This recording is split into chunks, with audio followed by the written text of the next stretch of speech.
Hello and welcome to qualified विशाल।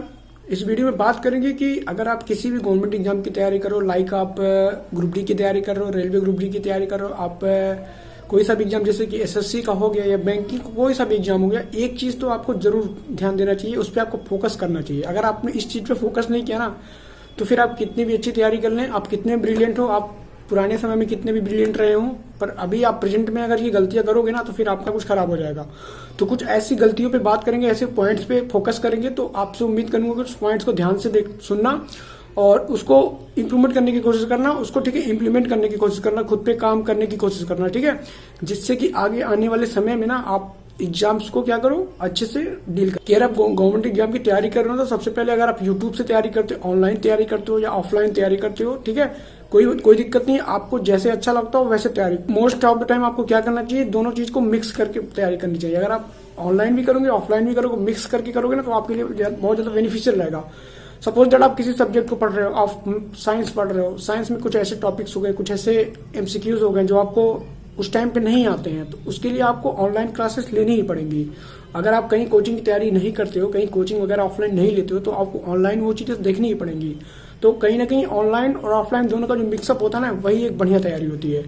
तो अगर आप किसी भी गवर्नमेंट एग्जाम की तैयारी करो, तो सबसे पहले आपको एक चीज पे जरूर फोकस करना होगा कि आप यूट्यूब पे पढ़ते हो, तो आप यूट्यूब पे सबसे पहला बात कि आपको वहां पे डिस्ट्रैक्ट नहीं होना है, क्योंकि आज के टाइम पे इतने सारे चैनल्स हो गए हैं, इतने सारे वीडियोस आ चुके हैं, इतने सारे मतलब टीचर्स है ना ऑनलाइन की दुनिया में, कि बंदा क्या करता है, इस तैयारी करता है ना, तो वो क्या करता है कि आज सपोज दैट आप तुमने जीएस की क्लास करी, आज तुमने जीएस की क्लास करी किसी अंडर 24/7 की किसी टीचर से, सपोज दैट तुमने आज तो सर से क्लास कर ली अंडर 24/7 से, और 2 दिन बाद तुमने क्या किया, गौरव सर से क्लास कर ली जो कि उत्कर्ष पे पढ़ाते हैं। अगले दिन क्या किया, तुमने भुवनेश सर से क्लास कर ली। फिर अगले दिन क्या हुआ, तुमने संदीप सर जीके वाले से क्लास ले ली। मतलब ये हमको नहीं करना है, हमको एक पैटर्न फॉलो करना है, हमको एक टीचर को फॉलो करना है, हमको किसी एक मेंटर को फॉलो करना है। अगर हम इस चीज पे फोकस नहीं करेंगे, अगर हम इस चीज पे ध्यान नहीं देंगे ना, तो रियल बताता हूँ आपको बहुत ज्यादा प्रॉब्लम हो सकता है। आप टाइम बहुत अपना ज्यादा दोगे, अपना बहुत ज्यादा टाइम इन्वेस्ट करोगे, पर उसका कोई रिजल्ट नहीं मिलेगा आपको। तो ये एक पहला चीज आपको ध्यान रखना है। अगर आप यूट्यूब की दुनिया में आते हो, अगर आप ऑनलाइन फोकस करते हो, ऑनलाइन प्रिपरेशन करते हो, तो इस चीज पर जरूर फोकस करना। सबसे पहले कौन से टीचर से तुमको पढ़ना है उसको सिलेक्ट करो कि कौन से टीचर तुम्हारा मेंटर होगा, किससे तुम पढ़ोगे, किसकी चीजें तुमको समझ में आती है, ठीक है।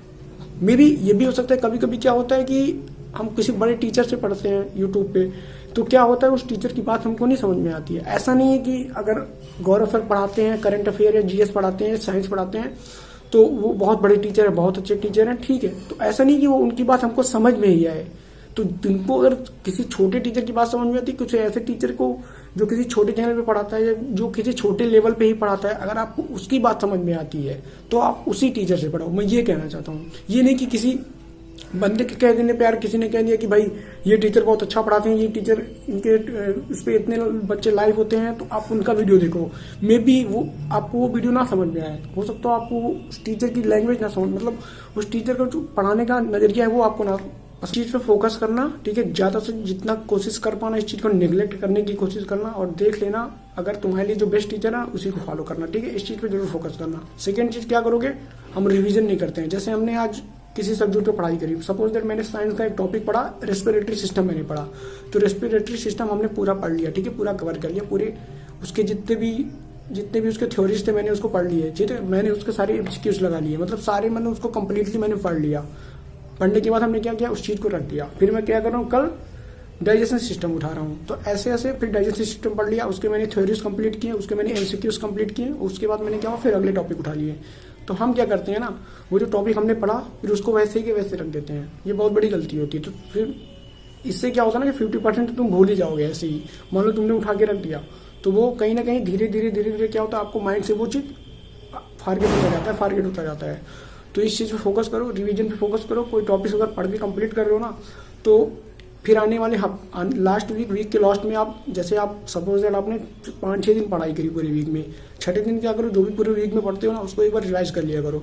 तुमने अगर रेस्पिरेटरी सिस्टम पढ़ा, डाइजेस्टिव सिस्टम पढ़ा, ह्यूमन आई पढ़ा, जो भी पढ़ा उसको एक बार क्या करो, लास्ट पे जो वीकेंड होता है ना उस पर रिवीजन कर लिया करो। ये बहुत बड़ा कंसर्न होता है, ये जिस पे जरूर फोकस किया करो, ठीक है।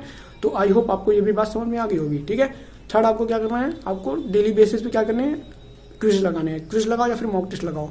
मैं आपसे यही कहूँगा कि अगर जब तक एग्जाम डेट नहीं आ रहे हैं, जब तक एग्जाम डेट क्लियर नहीं हो रहा है, तो आप मॉक टेस्ट ना लगाने से अच्छा है कि आप छोटे छोटे एमसीक्यूज लगाओ। 25-20 क्वेश्चन के, 15 क्वेश्चन के छोटे छोटे एमसीक्यूज आते हैं, सारे ऑनलाइन वेबसाइट पे उपलब्ध होते हैं, अड्डा 24/7 पे उपलब्ध होता है, टेक्स्ट बुक पे आपको मिल जाएगा। तो ऐसे छोटे छोटे एमसीक्यूज लगाओ।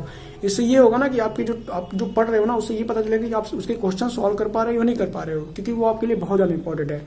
तो उस पर ज्यादा से ज्यादा फोकस करो। जो भी आप पढ़ते हो ना, उसकी एमसीक्यूज जरूर लगाया करो और डेली लगाया करो, ठीक है। क्योंकि अगर आप डेली नहीं लगाओगे ना, तो फिर उसका कोई मतलब नहीं बनता है। आप 2 दिन 4 दिन 6 दिन पे लगाओगे, कोई मतलब नहीं। आप पढ़ दो, सपोज दैट आपने 1 घंटा मैथ लगाया, 1 घंटा आपने मैथ की क्लास करी, ठीक है, मैथ के आपने क्वेश्चन सॉल्व किए, सामने यूट्यूब पे पढ़ा, आपने मैथ के क्वेश्चन सॉल्व किए। उसके बाद आप क्या करो, मैथ का कोई क्विज उठाओ, 15 क्वेश्चन, 20 क्वेश्चन, 25 क्वेश्चन, जो भी आपको आपके अपने कैपेसिटी के अनुसार आपको उठाना है, चाहे वो ऑनलाइन उठा लो, चाहे आप फिर किसी बुक से उठा लो। उसको क्या करोगे, तुम उसको सॉल्व करोगे, खुद से सॉल्व करोगे, ठीक है। तो ये भी आपको करना है। फिर उस क्वेश्चन को आपको जो गलत है, जो सही है, वो आपको फिर एनालाइज करना है। तो ये छोटे छोटे क्विज लगाने हैं। ये केवल मैथ में नहीं, आपको रीजनिंग में भी फॉलो करने हैं, साइंस में भी फॉलो करने हैं, जीके जीएस और करंट अफेयर में भी फॉलो करने हैं। सारे सब्जेक्ट में ये चीजें आपको फॉलो करने हैं, ठीक है। आई होप आपको ये भी बात समझ में आ गई होगी। तो कुछ ऐसे पॉइंट्स हैं जिसपे आप फोकस करो, तो आपको कहीं ना कहीं बहुत ज्यादा बेनिफिशियल, बहुत ज्यादा आपको हेल्प करेगा आगे चल के, अगर आप किसी भी गवर्नमेंट एग्जाम की तैयारी कर रहे हो। पहले मैंने क्या बताया, आप किसी यूट्यूब पे अच्छे मेंटर को करो, किसी अच्छे टीचर को सेलेक्ट करो। अगर आपने अभी तक भटक रहे हो, अभी तक आप ये सोच रहे हो कि मैं कौन से टीचर से पढ़ूं, तो भाई पहले तो इसका चुनाव कर लो, ठीक है। अभी तक नहीं किया है तो जो बच्चे किए हैं, जो कर रहे हैं ना, बहुत बढ़िया है। जो नहीं किए हैं, इस चीज पे फोकस करें। और दूसरा मैंने आपको बताया क्या, रिवीजन बहुत जरूरी है, ठीक है। आप वीकेंड पे जरूर रिवीजन कर लें, जो भी आप पूरे वीक में पढ़े हो उसका जरूर रिवीजन कर लें। और थर्ड मैंने क्या आपको बताया, छोटे छोटे क्विज वगैरह लगाओ, ठीक है। आप किसी भी सब्जेक्ट को जो आप पढ़ते हो पूरे दिन में, सपोज आपने 1 घंटा 2 घंटा मैथ पढ़ा, तो फिर आप 20-25 क्वेश्चन जो मैथ के होते हैं ना, मिक्स वाले, वो आप उठा लो। तो इतना करोगे ना, फिर आप मॉक टेस्ट एक बार लगा के देखना। प्रीवियस ईयर के मॉक टेस्ट लगाना। मैं एक चीज आपको बताना भूल गया, 3 चीजों के बाद मुझे एक चीज और बताना चाहिए था आपको, वो है प्रीवियस ईयर पेपर। तो प्रीवियस ईयर पेपर तो आपके लिए रामबाण होगा, वो आपको सॉल्व करना ही करना है। आप कुछ ना करो, कुछ भी मत करो, पर प्रीवियस ईयर जरूर सॉल्व कर लेना। कोई एमसीक्यू मत लगाओ, कोई क्विज मत लगाओ, पर आप प्रीवियस ईयर पेपर अवश्य लगाओगे, ठीक है। क्योंकि ये एक ऐसा तरीका है ना, जिससे आपको पूरा पैटर्न पता चलता है, क्वेश्चन का लेवल पता चलता है, आपको एग्जाम का टफनेस पता चलता है, किस तरह के क्वेश्चंस पूछे जाते हैं, किस तरह के क्वेश्चंस आ सकते हैं। तो ये मोस्ट इंपॉर्टेंट है क्या, कि आप प्रीवियस ईयर पेपर पे फोकस करो, ठीक है। तो ये कुछ 3-4 पॉइंट्स हैं। आई होप आपको सारी चीजें समझ में आ गई होंगी। इसके अलावा भी कोई डाउट है तो आप मुझे कमेंट करके बताना। और अगर आप कुछ लोग कह रहे थे कि भाई मुझे तुमसे बात करनी है, तुमसे कुछ पूछना है, तो यार मुझे टेलीग्राम पे आया करो। टेलीग्राम पे आप मुझे डायरेक्टली मैसेज कर दिया करो, ठीक है। और अभी तक टेलीग्राम चैनल को नहीं ज्वाइन किया है, तो टेलीग्राम का लिंक इसी वीडियो के नीचे आपको लिंक दे दूंगा उसको क्लिक करके उसको ज्वाइन कर लेना, उसको मत भूलना, ठीक है। इसके अलावा भी कोई दिक्कत हो, कोई परेशानी हो, कोई क्वेश्चन हो, तो टेलीग्राम पे शेयर करो। टेलीग्राम पे अपने फोटोज भेजो क्वेश्चंस के, आपको प्रॉपर रिप्लाई मिलेगा, ठीक है। तो उम्मीद करता हूँ आपको ये वीडियो पसंद आया होगा। इसके अलावा कोई डाउट हो तो वीडियो को नीचे कमेंट करो, और टेलीग्राम चैनल को ज्वाइन करना बिल्कुल मत भूलना, ठीक है। बाकी अपडेट आपको वहीं मिलेंगे। तो अभी के लिए चलता हूँ, मिलूंगा आपसे नेक्स्ट वीडियो में। कुछ भी हो जाए, 1 घंटा 2 घंटा कुछ थोड़ा ही पढ़ो, पर डेली पढ़ो यार, क्योंकि एग्जाम डेट नहीं आने की वजह से ना सारे लोग परेशान हो चुके हैं। डिमोटिवेट तो नहीं कहूँगा, पर परेशान हो चुके हैं। क्योंकि जो लोग अभी उम्मीद लेके चल रहे थे कि यार जब अभी तक, जैसे एक्चुअली होता क्या है ना, हम अभी तक घर पे अपने जवान दे चुके होते हैं, अपने दोस्त वगैरह या रिश्तेदार में हम लोग एक जवान दे देते हैं कि भाई इस टाइम तक हमारी नौकरी लग जाएगी। जब फॉर्म आया था ना, तब हमने अपने अंदर ये ठान लिया था ना कि आने वाले 1 या 1.5 साल के अंदर हमारे पास जॉब होगा, हमारे पास सैलरी आती रहेगी। पर ऐसा कुछ भी नहीं हो रहा है, यहाँ तक इनफैक्ट अभी एग्जाम भी नहीं हुआ है। तो मैं समझ सकता हूँ, ठीक है, सारे लोग के साथ प्रॉब्लम है, ठीक है। मेरे साथ भी प्रॉब्लम है, आपके साथ भी प्रॉब्लम है, बहुत सारे बच्चे हैं उनके साथ भी प्रॉब्लम है, ठीक है। कोई बात नहीं, प्रॉब्लम को फेस करेंगे। और हमको क्या मतलब है, नौकरी लेने से।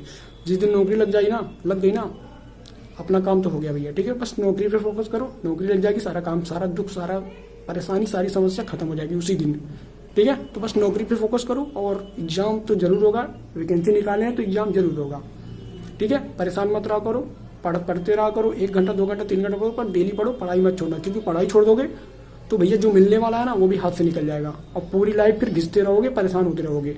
थोड़ा सा और कष्ट सह लो, ठीक है भैया, मत लो 1 महीना मत लो, 2 महीना मत लो, पर एग्जाम ले जरूर लेना यार, ठीक है। मैं कष्ट सहने के लिए तैयार हूँ, पर एग्जाम ले जरूर लेना। क्योंकि हमें पता है जिस दिन एग्जाम होगा ना, उस दिन हम एग्जाम को फोड़ के आएंगे, उस दिन एग्जाम को निकाल के आएंगे। और जिस दिन एग्जाम निकल गया ना, उस दिन सारी लाइफ सेट हो जाएगी, ठीक है। फिर आगे देखेंगे क्या करना है, वो तो फ्यूचर पे डिपेंड है, ठीक है। फोकस करना पढ़ाई जरूर करते रहना, एग्जाम तो होगा ही होगा, ठीक है। अभी के लिए चलूंगा, मिलूंगा नेक्स्ट वीडियो में किसी अच्छे टॉपिक के साथ। तब तक के लिए अपना ख्याल रखना और कंटिन्यू बेसिस पे पढ़ाई करते रहना, ठीक है। Thank you for watching, and have a nice day.